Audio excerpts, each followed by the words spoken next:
vraiment je veux qu'on m'explique maanaam xanaa bor bi ko dañ koo jël en liquide maanaam ñu jël ko dugal ko ci ay keesu xaalis dem yóbbu ko ne kër Macky Sall mu séddale ko ay ministre am wala daal dama bëgg a comprendre quoi parce que la notion de dette cachée c'est-à-dire que c'est un oxymore en français c'est-à-dire que dette publique cachée dafa mënul am ci économie est-ce que da nga baal ma la c'est-à-dire que bor soit da ngay jël bor wala jëroo bor boo jëlee bor ministre des finances wala ministre de la coopération moo koy signé bor bi foo mën a jaar loo mën a dëmb dina jaay banque centrale wala mu jaar banque primaire donc dette bi ñu koy caché moom bref alors que li xewoon c'est très simple ni ñuy calculer bor bi la ñu changé loolu rek la c'est-à-dire dañ daan jàpp ni li Air Sénégal di lepp état Sénégal garanti ko bokkul ci bor bi. Sénélec APIX li Sénélec voilà. loolu AIBD voilà. Air Sénégal voilà. Et d'ailleurs ce sont des sociétés. Voilà. Air Sénégal AIBD ce sont des sociétés. Très endettées. waaw tey par exemple ñu ngi jënd 9 Boeing Air Sénégal. On en a acheté 4. waaw avion boobu yooyu ñuy jënd Air Sénégal moo ko garanti état du Sénégal moo ko garanti est-ce que loolu dette cachée la pourtant du dettu état Sénégal.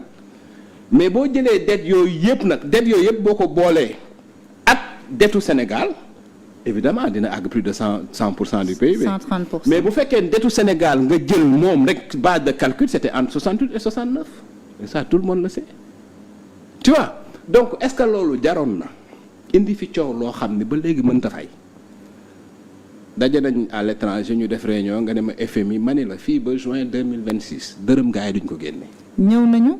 dem nañu. pomade nañu nguur gi. on vous félicite. non duñ joxe dara. et y a rien xam nga tax duñ joxe dara. ma wax la nag may mun a li tax duñ joxe dara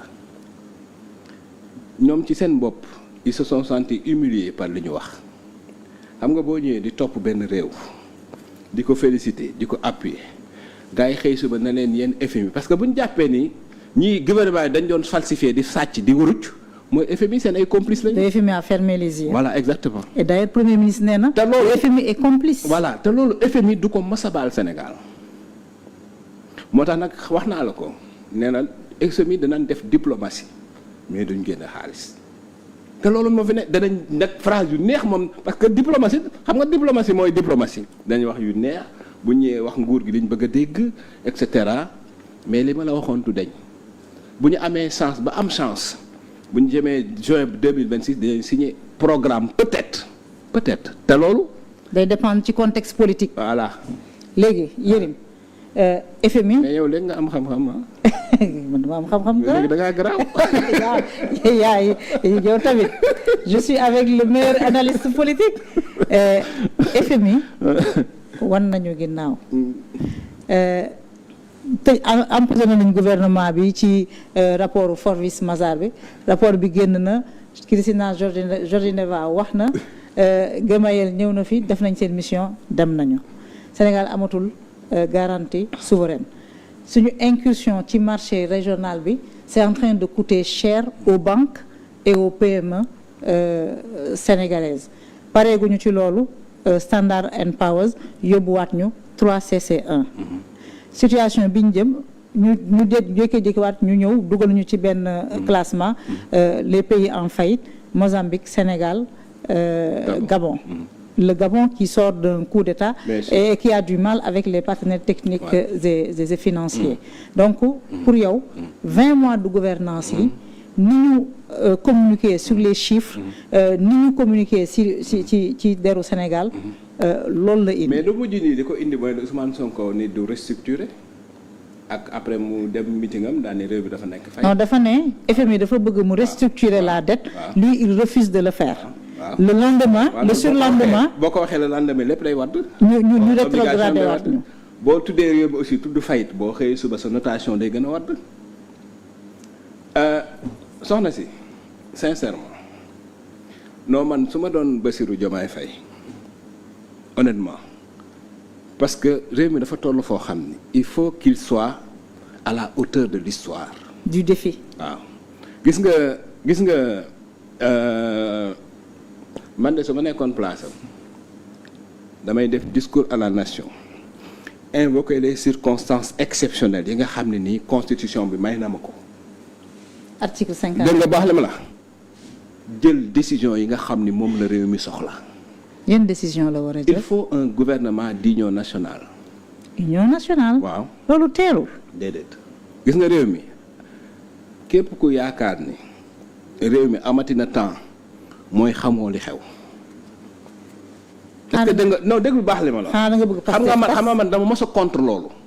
xam nga yow fu ñu mos a wax dama la wax yooyu dans un pays il faut de la démocratie mais situation dafay toll foo xam ne nii il faut que le président de la République soit à la hauteur de l'histoire gis nga àdduna dafay toll foo gis nga Macky Sall mos na ma wax loo xam ne daf ma marqué dañu toog Màkka jàkkaarloo Kaaba gi mun ma yërëm ma ne ko mu ne ma tëkkalewu ma sam bopp ak Senghor tëkkalewu ma sam bopp ak Abdoulaye Wade tëkkalewu ma sam bopp ak Abdou Diouf mais du ma nangu ci histoire du Sénégal seen tur gën a kawe sama bos. pousse bi réer sama du ma ko nangu.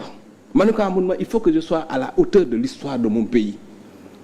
ma ne ko mun ma lépp lu ñu deful pour yàq démocratie bi du ma ko def boobu laa xam ne waa ji du def 3e mandat.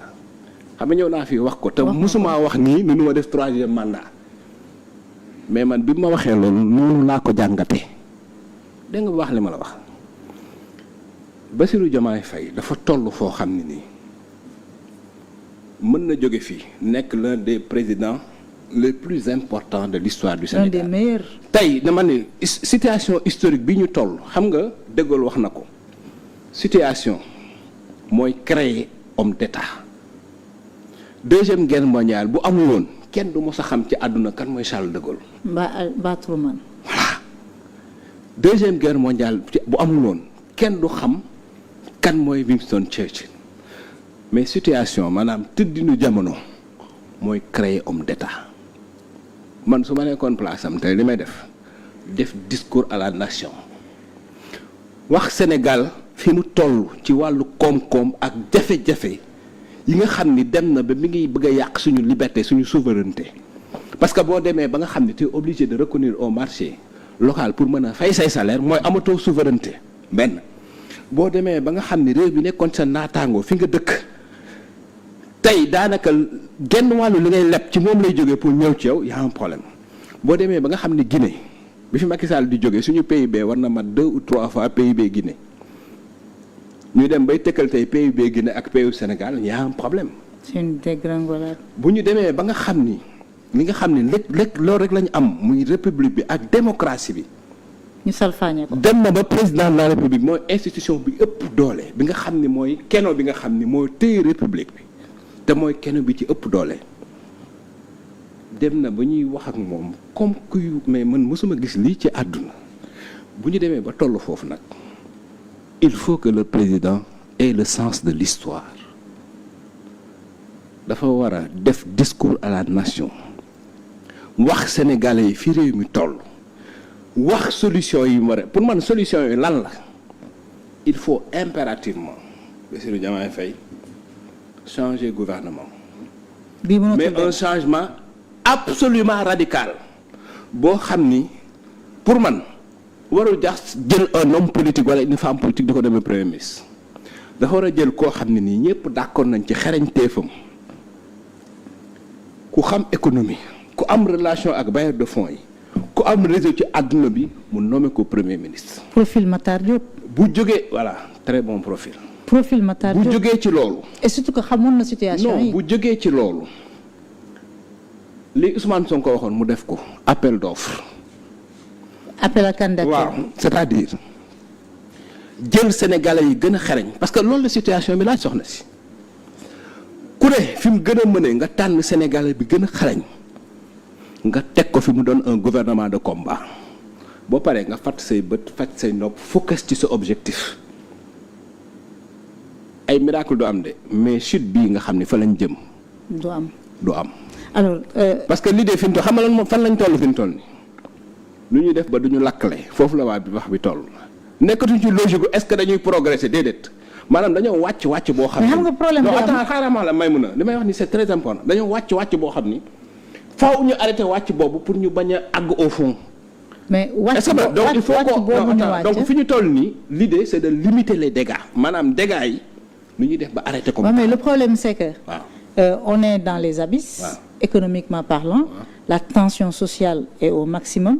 askan bi njàkk nañu mais politiquement dañoo nekk ci statu quo depuis le meeting du 8 novembre. non déjà lii objectivement boo gisee Ousmane Sonko ak Diomaye seen relation ni mu bindoo léegi ak ñi leen wër li ñuy wax ak li ñuy def on n'a pas besoin d'intervenir pour xam ne ñaar ñii mënatuñoo liggéey te ñaar ñii nekkatuñu nii di liggéey faut pas bu ñu naxante nag dañu wante dëgg tey moom du ma def benn révélation parce que ça ne m'intéresse pas xam nga la ay li ma ci xam bari na du ma ko wax. xam nga lan laay wax non de attends je t'explique. waaw mais agenda 8 novembre may mun na le moment est grave. non je te dis dama bëgg li tax ma wax tey dama bëgg a attirer attention sénégalais yi la situation est extrêmement grave. seen attention aussi. réew mi non réew mi dafa toll foo xam ni faaw ñu sauver ko faaw le président de la République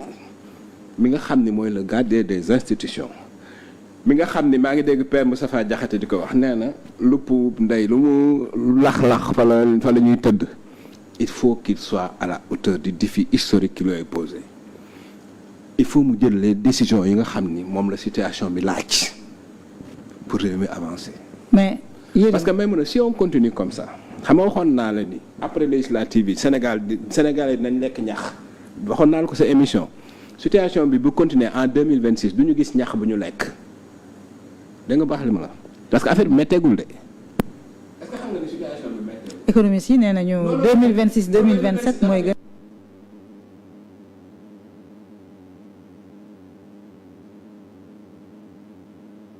mais Yérim boo bëggee aussi boo bëggee sénégalais yi boo leen bëggee alerter il faut que aussi nga yëkkati le voile le mystère wax leen li nga xam ne moom moo am le constat économique il est déjà fait léegi nag crise politique bi d'après yow fan la lépp ak lan moo tax mbir mi mel ni je te tiens tu me tiens au gouvernement c'est le malaise nit ñi nekkuñu à l'aise au gouvernement ñu ngi nekk di compter kii nitu Diomaye la kii nitu Sonko la. situation bi mel ni lu tàggateem bi.